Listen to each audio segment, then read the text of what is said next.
So where does real power in a company actually come from? Is it just the title on your business card? Or is it something else?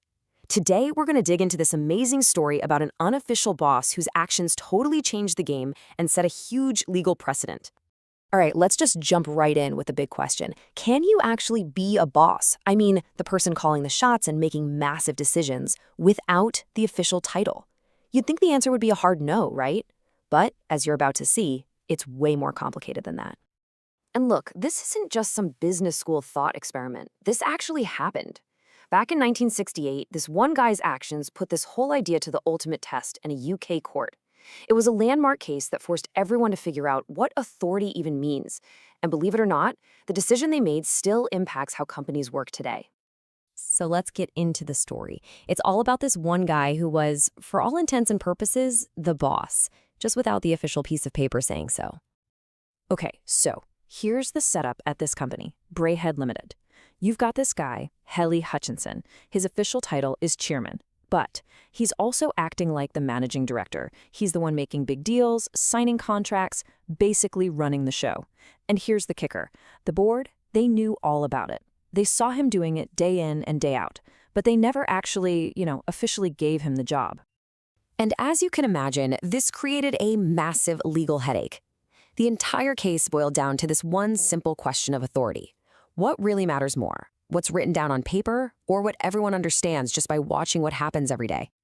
So in the world of business law, there are basically two kinds of authority. You've got explicit authority. This is the easy one. It's the power that's literally spelled out for you, in a contract or a board vote.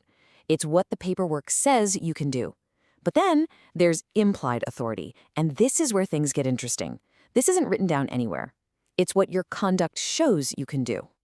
Okay, so the court has these two ideas to work with, explicit versus implied. And now they have to make a call. Everything, the future of the company, all those contracts, it's all riding on this one decision. So here's the big question, right? Was Brayhead legally stuck with these contracts signed by their unofficial boss? I mean, if he didn't have the official power, were those deals he made totally void?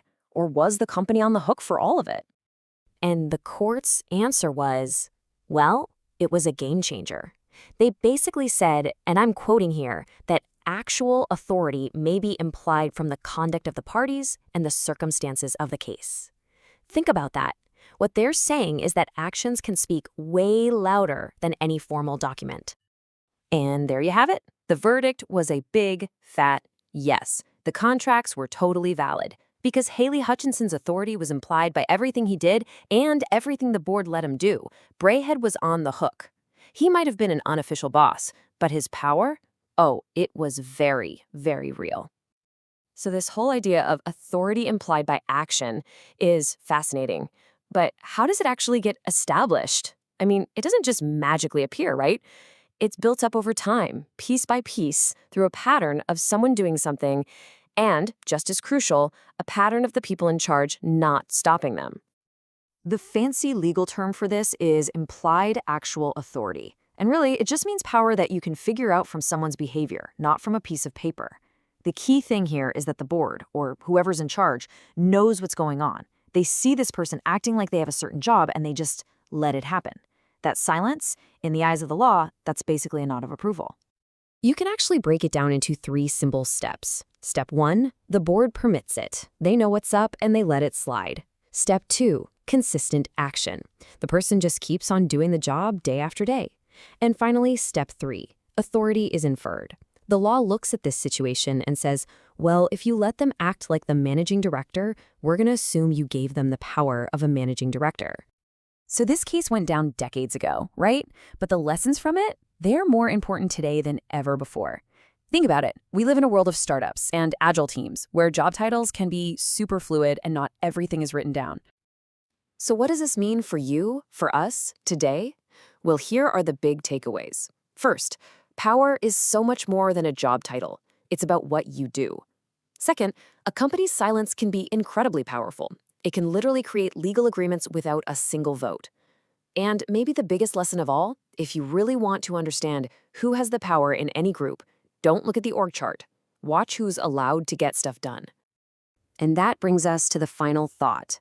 I want you to just think about your own organization for a second. Who's the person with power that isn't written down anywhere? Who's the unofficial boss in your world? The one whose actions really shape what happens, no matter what their business card says. The answer? Well, it might just surprise you.